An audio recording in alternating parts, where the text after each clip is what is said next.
어제 방첩사의 2022년도 보건 업무 12가지에 이어서 오늘은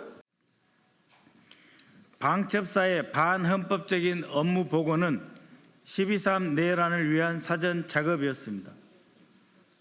존경하는 국민 여러분, 국군은 국민의 군대입니다. 군 정보기관은 결코 정치의 도구가 되거나 오히려 군을 탄압하고 안보를 위협하는 주체가 돼서는 안 됩니다. 그러나 우리는 방첩사가 1980년대 전두환의 보안사로 회귀하였고 그 진상을 밝히는 충격적 현실을 맞이하고 있습니다. 어제 방첩사의 2022년도 보건 업무 12가지에 이어서 오늘은 여인령이 들어오면서 더욱 강화된 추가 보건 업무 22개에 대해 발표하겠습니다. 어제 말씀드린 바와 같이 2018년 국군 기무사령부가 해편되고 안보지원사령부가 창설된 것은 과거 불법 사찰과 정치 공작, 내란에 다시는 관여치 못하도록 차단하고자 하는 문재인 정부의 결단이었습니다.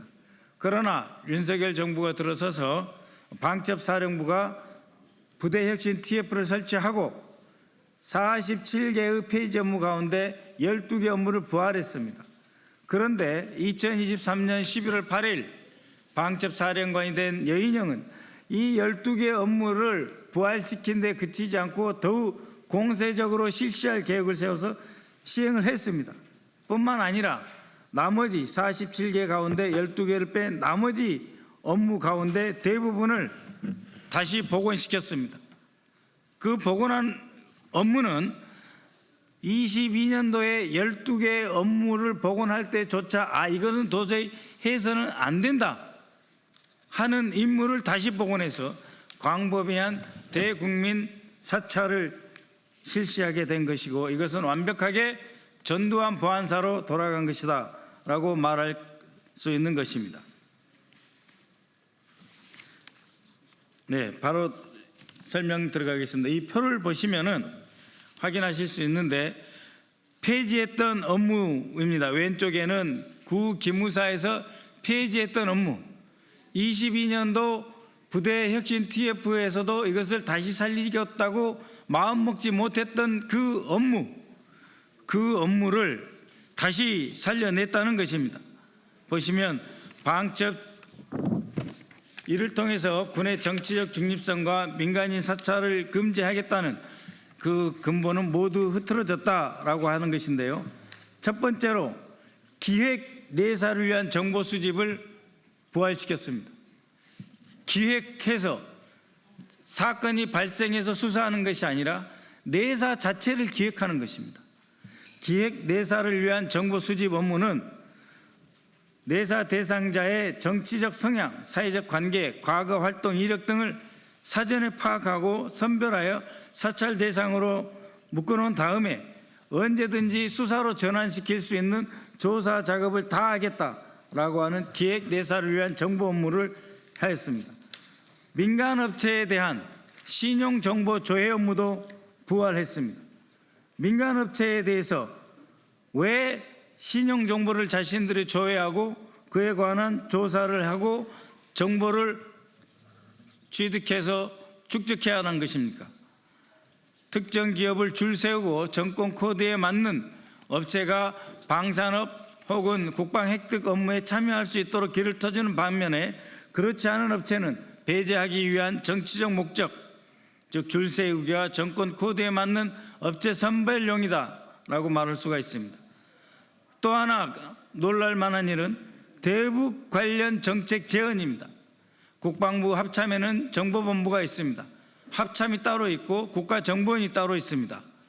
그런데 대북 관련 정책 제언 업무는 그 이전 과거 보안사가 하던 업무로서 폐지됐던 업무인데 군 정보기관이 정책 업무를 아예 대놓고 할 수 있도록 준비를 했고 이것을 때로는 방첩사령관이 독자적으로 때로는 상시적으로 월 1회 국방장관이 대통령이나 안보실에 대북 정책 관련해서 업무를 제언할 수 있도록 해줬습니다.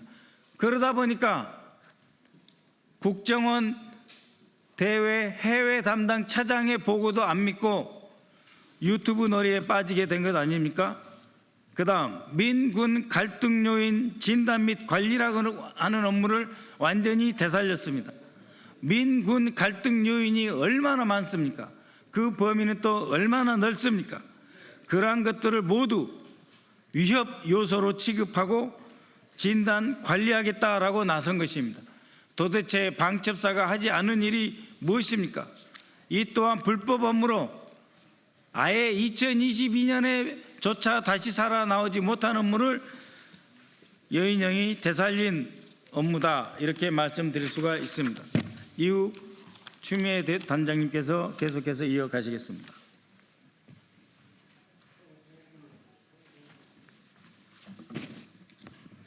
그리고 군 내부 사찰 및 출신 지역 성향 분석입니다. 우리 국민은 출신지나 정치 성향을 이유로 차별받거나 감시당할 수 없는 것입니다. 더구나 군인은 출신 지역, 출신 학교, 학연, 정치 성향으로 분류돼 버린다면 군 조직 내부가 줄서기 군대로 변질될 것입니다. 파벌 형성, 사조직 운영, 정치 권력과의 결탁으로 이어질 것이 뻔합니다. 정보기관이 인사에 주도적으로 개입하게 되면은 별도의 감시 체계가 가동이 되면서 보고 라인을 우회하게 되고 정상적인 지휘 체계마저 무력화될 것입니다. 결국 지휘관이 아닌 정보기관이 부대를 통제하는 기형적인 구조로 변하게 됩니다. 그럼에도 불구하고 방첩사가 소위 세평 등에 그쳐야 할 보조적 참고 기능을 넘어서서 특정 인사를 배제하는 명단을 임의로 작성하고 진급을 검토하고 인사에 적극적으로 개입하면서 영향력을 행사해 왔던 것입니다.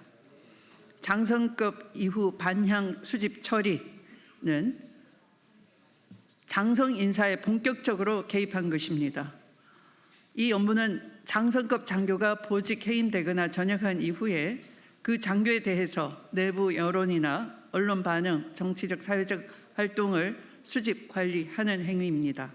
군 내부에서 성향을 검증하고 줄 세우기를 조장하게 될 우려가 있는 것입니다. 영관급 장교 대상 신원 조사 역시 장성급 진급자에 대해 세평 수집 등의 임무를 영관급 장교까지 확대하겠다 하는 것입니다. 더욱이 심각한 것은 감찰실 산하 신원보안과가 담당하고 있는 방첩 취약 인물의 영내 출입 확인 업무라는 것입니다. 이 업무는 표면상 부대 출입자 통제 업무를 수행하는 부서로 위장되어 있습니다만 실제로는 군 장병과 민간인에 대한 신상 정보를 불법적으로 수집하고 조난하는 기능을 수행했다 하는 것입니다. 아니 누가 도대체 방첩사에 인원을 빼고 누가 얼마나 출입하겠습니까? 방첩사 취약인물 영내 출입 확인 업무는 업무 수행을 위해서는 방첩에 취약한 인물이 누구인지를 식별하고 기록을 유지해야 할 수밖에 없는 것입니다. 군 장병과 민간인에 대한 신상 정보를 불법적으로 수집하고 심지어 방첩사 내부 인원에게조차 사상 검증과 내부자 성향 식별 작업이 진행될 수밖에 없을 것입니다. 이 업무는 2018년 기무사 해편 당시 개인정보보호법 위반, 불법 사찰 우려로 폐지 대상이었습니다. 그러나 육사라인인 박아무개 대령, 이아무개 중령 등이 형식적으로만 하는 것이라는 논리로 설득하고 맹아무개 대령이 무단으로 되살려서 방첩사 내부 인원조차 정치적 목적에 따라 성향을 분류하고 통제하는 기능으로 되살아난 것입니다.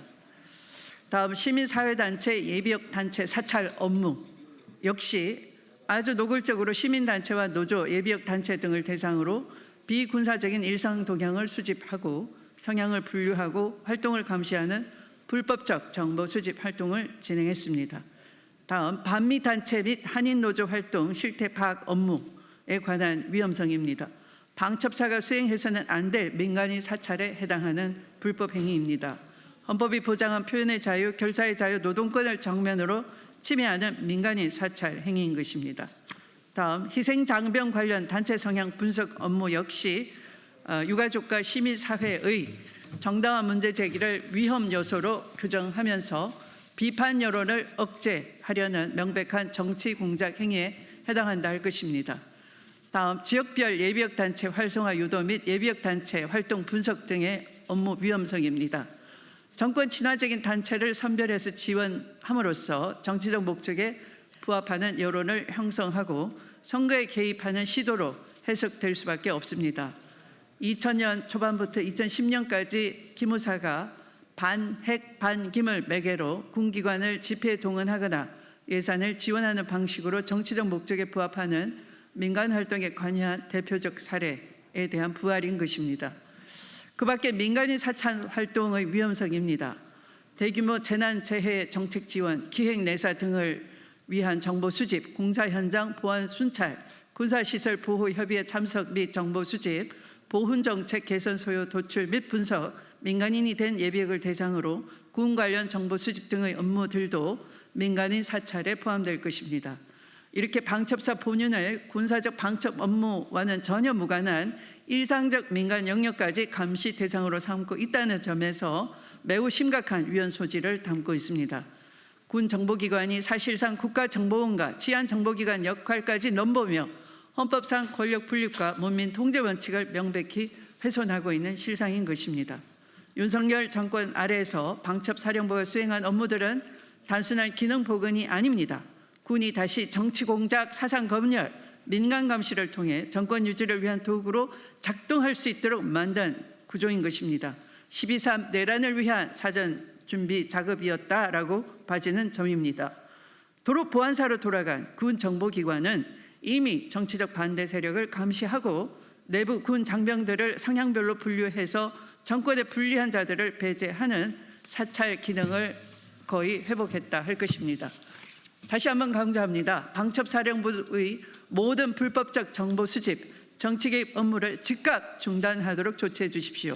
이경민 방첩사령부 직무대행을 즉각 직무 배제하십시오. 감찰실 신원보안과의 조난관리 실태를 전면 감사하고 불법 조난 파일을 즉시 폐기하십시오. 이를 이용해 누군가를 협박하려는 시도를 당장 중단하십시오.